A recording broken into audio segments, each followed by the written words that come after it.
Hola Gonza, ¿cómo estás? Buenos días. ¿Qué tal? Buen día, ¿cómo estamos? Dos temas para hoy, ¿no? Del mundo de la tecnología. A ver. Uno es una prohibición, sí, algo que ya empezó a regir desde ayer miércoles en Australia y tiene que ver con la prohibición total. Esto no es una restricción a algunas actividades dentro de redes sociales o algunos tipos de contenido, sino que es una restricción total a los menores de 16 años para el uso de plataformas dentro de Internet calificadas como redes sociales. Después puede haber algún truco con algunos juegos que tienen espacios de conversación o chat y demás, pero esto apunta directamente a TikTok, a los gigantes, a TikTok, a Instagram, a Facebook, a Discord, a Twitch, a todas estas plataformas donde... Es un golpe duro. Es una medida drástica que fue avalada o impulsada por el propio gobierno, por el primer ministro de Australia. No es algo que nace de algún espacio en particular y como decíamos, ya entró en vigencia. Incluso hay organizaciones de adolescentes, por así decirlo, en Australia que han presentado una especie de recurso de amparo y diferentes reclamos al gobierno porque... Más allá de que después podemos analizar en profundidad y algunos especialistas te podrán comentar cuáles son los beneficios de esta medida y que es algo evidente que vemos tanto en los más chicos como en los más grandes, como en todos los rangos etarios, una cierta adicción a la tecnología. El reclamo parte de... Bueno, nacimos con este tipo de tecnologías, con este tipo de interacción, con este tipo de socialización, entre comillas, y que de golpe es de un día para el otro. Esto no es progresivo, no es que tiene un rango de horas como se habla en algunas plataformas en China o en Japón, sino que es algo completamente rasante, es una limpieza absoluta de los usuarios, que esto también conlleva conflictos de Australia con los gigantes detrás de estas grandes empresas, porque tienen que controlar muchísimo más y pueden traer acarreado algunas sanciones, porque Australia y la Unión Europea son generalmente las regiones, podemos decirlo, que más sanciones o al menos más multas, después las paguen o no, le aplican a los gigantes como Google, a Amazon, a Apple. ¿Y cuáles son los fundamentos de por qué se toma esta medida? El argumento no gira muy lejos de lo que parece evidente. Hay un algoritmo maldito, esos son los términos que utilizó el primer ministro albanese, no por alguna cuestión esotérica y demás, sino porque es adictivo, porque va acaparando a los jóvenes y observan, obviamente con algunos estudios que están detrás. Una cuestión de salud. Una cuestión de salud y una cuestión de fallas en ciertas cuestiones educativas o aspectos educativos o básicos que al menos desde Australia, desde el gobierno australiano, han determinado. Pero a lo que apuntan puntualmente es la parte adictiva de el algoritmo, el escroleo. Hablaba puntualmente, hacía foco al menos en el discurso de la acción del escroleo y de limitar este tipo de actividad adictiva o dopamínica, como que es un término que solemos utilizar cuando hablamos de redes sociales hoy en día.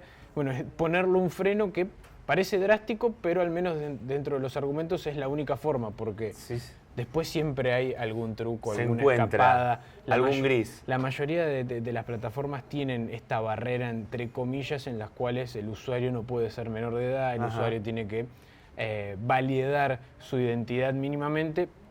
Cuando decíamos que va a haber conflictos, entre comillas, con las empresas, es que tienen que aplicar mayores barreras a la hora de identificarse. Claro, para controlar que no sean menores. Algunos de los ejemplos que daban es jóvenes de 17, 18 años muy cercanos que tienen que validar con su documento, tienen que validar con diferentes, o aquellos que cumplan años en el proceso, que tengan las cuentas vigentes desde el periodo anterior a esta medida, van a tener que realizar este proceso de validación especial.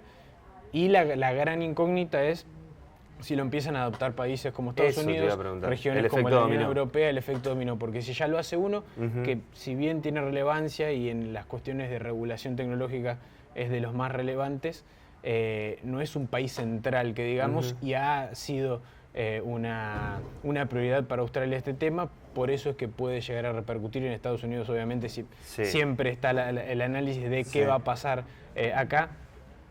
siempre hablamos que Argentina y Latinoamérica están muy detrás en regulaciones tecnológicas, por ende dudamos en general que se aplique, pero puede tener un efecto secundario la actividad en redes sociales o en Internet en otros países, sobre todo si ocurre en Estados Unidos y en Europa. Puntualmente el fundamento es que va de la mano con la salud, deja de lado lo que hemos hablado en más de una oportunidad, restricciones en redes sociales en distintos países como China, por ejemplo, que van más por una cuestión política y también en los Estados Unidos. Obviamente detrás hay en Estados Unidos, como nombrabas, esta restricción de que la seguridad nacional y demás, y la propaganda y todo, pero esto sí va a la salud, y cuando hablabas de China podemos conectar ya con lo que viene y algo que es propaganda, ¿no? Que este es un tráiler sobre un videojuego que ha lanzado un estudio chino con una editora china, y es la mirada del gigante asiático sobre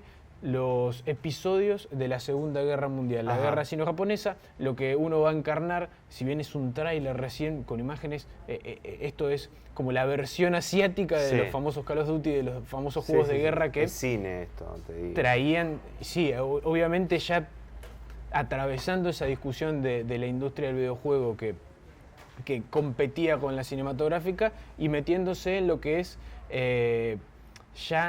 una especie de uso del poder blando, este soft power, que es el hecho de elementos culturales como la música, como lo hace Corea con la música, como lo ha hecho Japón también con las animaciones.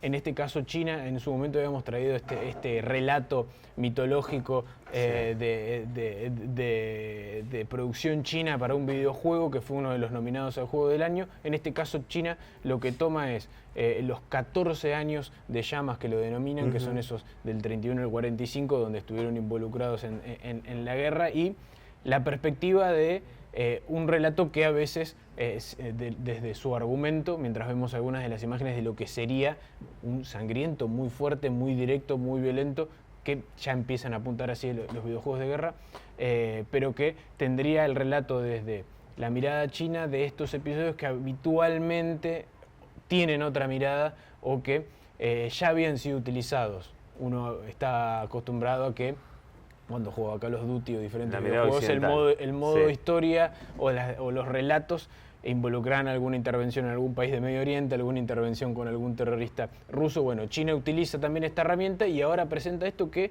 ya desde el vamos ha llamado la atención. No tiene fecha de lanzamiento, no tiene plataformas específicas, pero sí un tráiler que pone en discusión, y que además, más allá de la parte del videojuego, pone en esta situación a China de empezar a utilizar hacia el exterior, y no solo para el consumo interno, no solo para lo que es a nivel regional o de sus propias plataformas, sino estos productos que ya salen hacia el exterior y que apuntan a Occidente para mostrar parte de su relato, y que de alguna forma u otra, así como Estados Unidos lo hace con el cine, China empezar a manifestar parte de su historia, parte de sus relatos desde su perspectiva, en este caso con un videojuego de guerra. Bueno, esto lo pueden encontrar seguramente en ellitoral.com. Gonza, gracias, nos encontramos mañana.